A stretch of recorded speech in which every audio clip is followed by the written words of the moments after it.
আধুনিকতার এই যুগে কমছে বই পড়ুয়া মানুষের সংখ্যা। পাঠাগারও নেই বললেই চলে। তবে প্রত্যন্ত গ্রামে এমন এক পাঠাগার নজরে আসে সময় সংবাদের। থরে বিথরে সাজানো নানান বইয়ের সমাহার আর পরিবেশ মন কাড়বে যে কারুর। মনে হবে বসে একটা বই পড়েই নেওয়া যাক। সুসজ্জিত এই পাঠাগারে বই পড়তে আসছেন শিশু, তরুণ আর বৃদ্ধরা। গল্পে, আড্ডায় তাদের সময় কাটছে শিল্প, সাহিত্য, সংস্কৃতি সহ জ্ঞানগর্ভ আলোচনায়। প্রশ্ন জাগতেই পারে, এত ব্যস্ততার জীবনে এমন পাঠাগার করা আর বই পড়ার এত সময়ই বা কার? ব্রাহ্মণবাড়িয়ার বাঞ্ছারামপুরের পাড়াতলী গ্রামে এই পাঠাগার গড়ে তুলেছেন মুন্সিবাড়ির লোকজন।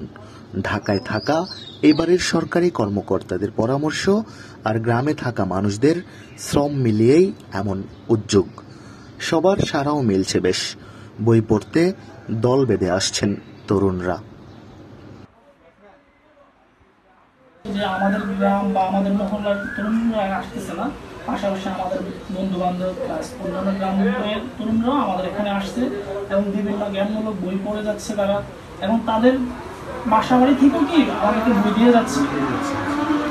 সেই ক্ষেত্রে আমরা প্রচুর সাড়া পাচ্ছি। তরুণ প্রজন্মকে মানব সম্পদে গড়ে তোলা আর গ্রামে গ্রামে জ্ঞানের আলো ছড়িয়ে দেওয়ার কাজটি করছেন পাঠাগারের কারিগররা।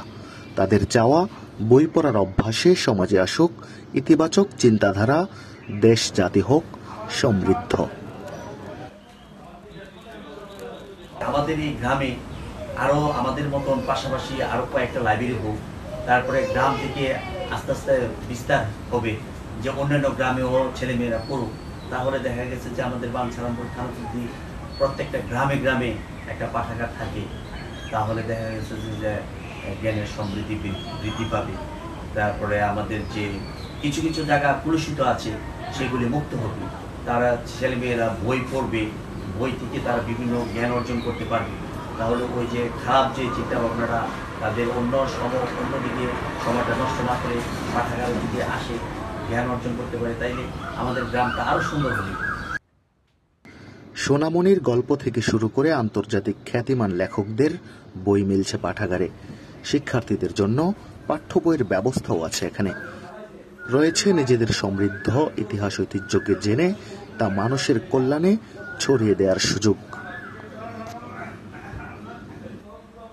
দর্শক, আপনারা দেখতে পাচ্ছেন অত্যন্ত চমৎকার সুসজ্জিত একটি লাইব্রেরি। এই লাইব্রেরিতে শিশুতোষ বই থেকে শুরু করে অনেক জ্ঞান ধারার বই কিন্তু রয়েছে, যেখানে তরুণ সমাজ এসে বই পড়ে আলোকিত হচ্ছেন। এই লাইব্রেরির মাধ্যমেই সমাজে আসবে পরিবর্তন, আলোকিত হবে যুব সমাজ, এমনটাই প্রত্যাশা সকল মানুষের। সোহাগ মনি, সময় সংবাদ, ব্রাহ্মণবাড়িয়া।